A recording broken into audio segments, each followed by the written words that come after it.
Ötən gecədən başlayaraq Cənub bölgəsində də qar yağmağa başlayıb. Lerik rayonunun Ucqar dağlıq kəndlərindən olan Nurabud, Şinəband, Pirəsora, Sorçay və Orant kəndlərində qar düşüb. Ən çox yağıntı Orant kəndində müşahidə edilir. Havanın temperaturu əvvəlki günlərə nisbətən kəskin aşağı düşüb. Bu ərazilərdə demək olar bahar ab-havasından əsər əlamət yoxdur. Dağlıq ərazi boyunca aşırımlarda yolların qardan təmizlənməsi işləri həyata keçirilir. Hələlik yağan qar kəndlərin sosial və kommunal təsərrüfatlarında fəsadlara yol açmayıb.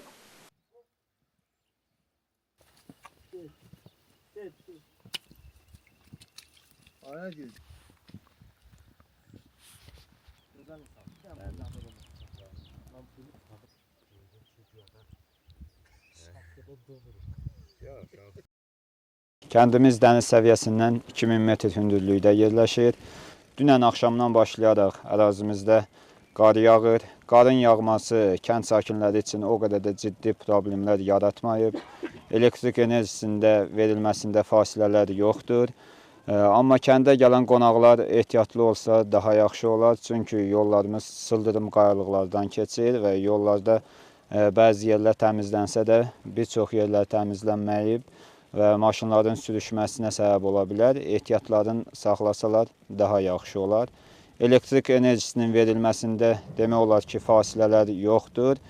Hər şey normaldır. Qarın yağması da hələ ki davam edir.